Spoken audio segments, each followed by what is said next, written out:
Well, tomorrow, Labour Party members will begin to receive their ballot papers for the party's leadership contest. So it's a crucial weekend for the three candidates to get their message out. Joining us now from Durham, where another round of hustings will be held later on, is one of those candidates, Nandy. Thank you very much for being on the programme this morning. So people will be starting voting next week. Keir Starmer is the clear favourite to win the contest. How are you going to turn it around? Well, exactly the way that we've been doing this since election day and that shattering defeat on the 12th of December, which is going out to members and making an argument about the fact that we've been losing now for 15 years. We keep changing the man at the top and hoping that that will change things. But this was no ordinary election for Labour. We lost seats where people had voted Labour and their families for 100 years. They didn't just turn away from us, they turned to the Tories, and they turned to the Tories in very large numbers. So I launched my election campaign by saying that Labour must change or we'll die.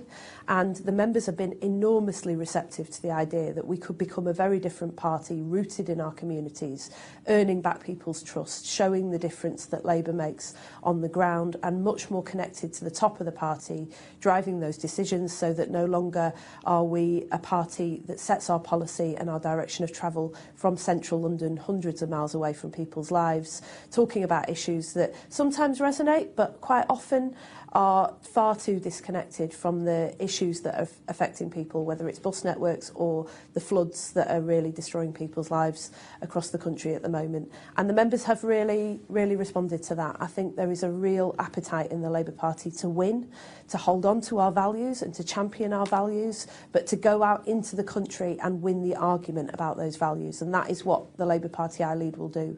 I mean, you talk a lot about a disconnect, about the need to be rooted in communities outside of London.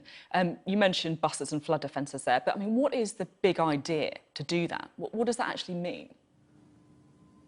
Well, I think there's a genuine sense across this country that people want a fairer, more equal society. When I went to Ashfield just after the election campaign to find out why people, ex-miners, had voted Labour, nurses had voted Tory for the first time in their lives, what people told me was a story about feeling that the whole political system is far too remote from them. That's a large extent to why we voted to leave the European Union in seats like mine, because people just feel that the political system is just too unaccountable. They want to see investment and good jobs back into areas that have been losing them for 40 years. They want to see that spending power back on the high street.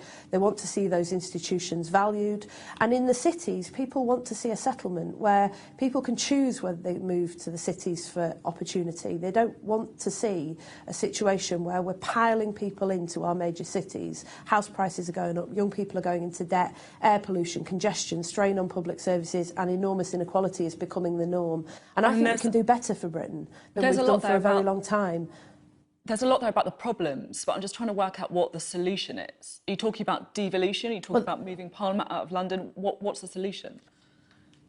Yeah, I mean, the answer is power, because although Boris Johnson and the Tories have understood that there is a need for spending in other parts of the country, spending on transport, on digital infrastructure, on skills, so that we can get those good jobs back into those communities that have been losing them for a very long time, what they still don't understand is that the people who are closest to those communities are best placed to understand what that is. In Grimsby, for example, where they're developing an amazing new wind industry with the help of the state, not the British state, the Danish state that is investing hugely in that area.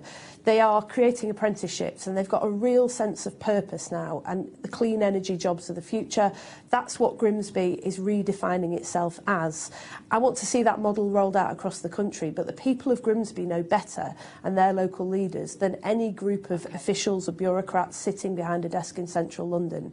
And the Tories really haven't understood this yet. This is an opportunity for Labour. We've got to seize it. OK, now you've written for Labour List, calling for more support with the media. You've said it's time for all of us to be more forceful in supporting a free and open media.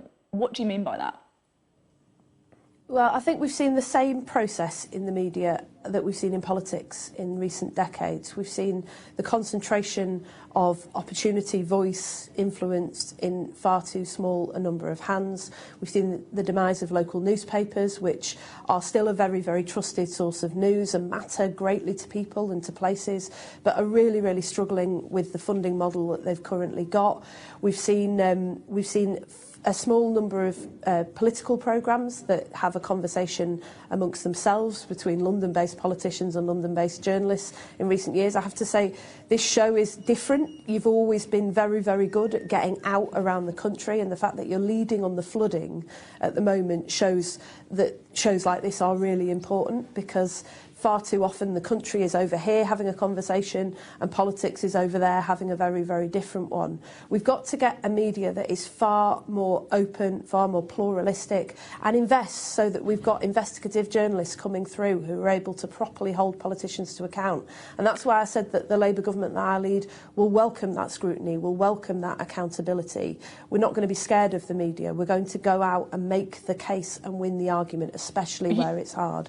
You also talk about a pylon against the media. And I know that you're kind of referencing slightly, the government and the conversations about the BBC, but I just wonder, do you think it helps when your rivals in the leadership contest talk about a biased media, something that, of course, goes down very well when they say it in front of Labour hustings?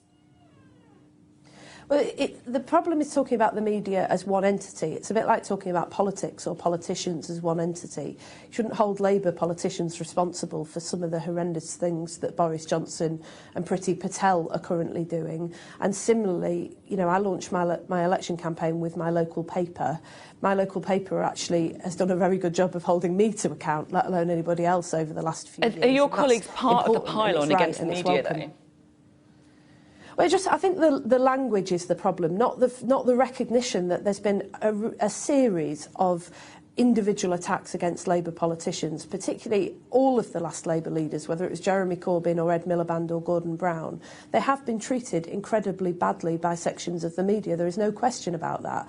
But the problem comes when we just say the media is the problem, because the media is incredibly important, and I want to see a far more open, accountable media. That's why I said this week that I wanted to see the BBC move to a more mutual model, where it's much more accountable to the licence payers, fee payers, and the people who actually use it and who fund it, and to the public, because that is one of the best ways to guard against it being subject to political interference from this government, from a sort of Trump-esque attack trying to get the BBC to tone down its criticism of government. That's the safeguard. OK, I'm keen to talk about trans rights, because some of your comments have received a lot of coverage in the last week or so when it comes to this area. Now, you signed a pledge card from the Labour campaign for trans rights, which calls on candidates to support the expulsion from the Labour Party of those who hold bigoted, transphobic views. And the same pledge card then goes on to say that Women's Place UK, which argues for single-sex spaces to be protected, is a trans exclusionist hate group. So do you think, then, that Labour members like Ruth Sawatka, who co-founded Women's Place, like Julie Bindel, who've expressed support for Women's Place, should be kicked out of the party?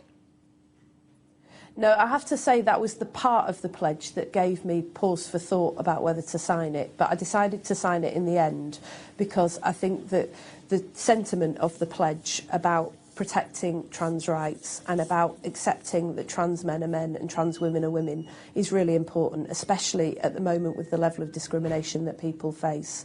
I don't think that prescribing organisations is actually the right way to deal with disciplinary issues in the Labour Party. I think that the question for us is always about individual behaviour, and it's right to recognise that there are women who have fought for generations in order to create safe spaces for women, who want to have a proper debate about how we best protect that in an era where we've recognised that trans men are men, trans women are women, and we've got to do far more to protect trans women from harm as well.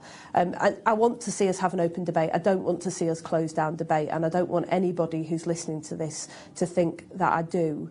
But I represent people in my constituency, including a young girl who's currently going through the gender recognition process, and it is horrendous, the level of discrimination that she is currently facing. And where there are people who say she, A, doesn't have rights because she's trans, or B, doesn't actually exist because there is an argument that is being prosecuted that trans people don't actually exist, that is unacceptable behaviour. Nobody should be expected to be in the Labour Party and hear that said about themselves, and that's where I want to see action taken. I mean, you clearly feel very passionately about supporting the right of trans people, particularly, of course, after listening to the cases in your constituency. But I guess some feminists would feel that after signing this pledge card, which is talking about the expulsion from the Labour Party of people who hold transphobic views, and then going on to say that Women's Place UK is a trans exclusionist hate group, that is shutting down the debate. So if that gave you pause for thought, do you think you should have signed it?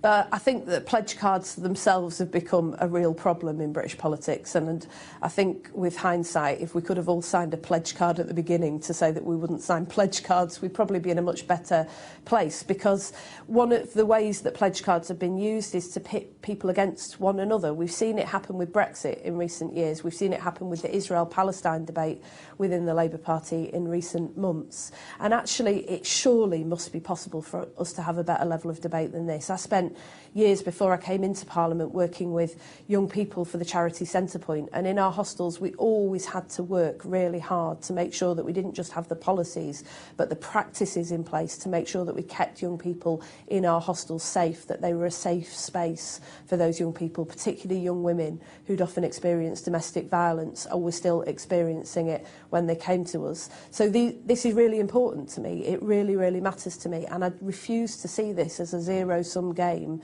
between two groups of very discriminated against, very marginalised, often very frightened people. Labour has to do better than that. We have to stand for both. Are you happy for people who self-identify as women to be on all women's shortlists? Yeah, I think that you have to walk the walk in the Labour Party, and that means that we have to do two things. One is that we have to accept that people are who they say they are. I've never believed that politicians, or even me as an individual, should interfere or dictate to people who they are. And this does actually remind me very much of the debate around being gay when I was growing up as a child in the 80s, and it really wasn't very well understood, and people, you know, there were all sorts of really offensive things that were said at that time, often by quite mainstream politicians, about how this was a choice, you know, not innate, not something that was part of who people were. I think we've moved on as a country, and I think with trans rights we will move on as a country as well, but we're not there yet. So I think it's important that Labour leads by example, and I also think we need to put far more support in place for people who are going through this process and are exploring their own identity and are coming to terms with that and are learning how to live in a country that so far is far too unaccepting of people who are different. And okay. I want to see us do that within the Labour Party as well. The process is not right for people out in the country, but let's put more support in place in the Labour Party. We started the interview talking about the importance to reconnect with voters in sort of traditional working class communities. But this week you've said that you want to scrap the monarchy, that's how you'd vote if there was a referendum on that you support free movement of people. You argued that trans rapists should be allowed in women's prisons. Is this the best way to reconnect with the voters that you're talking about? Well, no, if I'm really honest, I've been asked about 50 times what I think about the monarchy, and I was very clear when I talked about the monarchy that I don't think in any sense that having left the European Union without a trade deal and without a plan and with a lot of people's jobs at risk in working class towns like mine, that this is a priority at all. I've been asked probably about 150 times about trans rights in this contest. I've been asked once about how we're going to win back Bassett law, and that's why on Friday I was in Halifax with a lot of the local councillors and local residents and local businesses, hearing from them about what is happening to them because of the floods and because of the lack of flood defences. These are the issues that's going to win Labour a general election, and that's why I was in Halifax on Friday, because this is the thing that really, really matters to people at the moment. Half the country is underwater, and yet sections of the media are asking every Labour leadership contender about issues on which we all fundamentally agree agree. I mean, it's just a nonsense, and that's why I'm determined that we're going to do this differently, and we're going to stand up for people across this country who want to see us do better. OK, and then very quickly, because we are running out of time, you've said if Keir Starmer or Rebecca Long-Bailey wins, you would serve in their shadow cabinet. What would your dream job be? It's your chance to pitch. Well, it sort of depends if they'd have me, I suppose, because the other day Keir sort of seemed to suggest that he wouldn't have Becky and I, which she said made her feel quite sad. I think he has since said he would be happy to serve alongside us, but I suppose whatever they want me to do is, you know, I've always been a team player. Even after I left the Shadow Cabinet, I went off and ran the Manchester Gorton by-election for Jeremy Corbyn. I will do my part.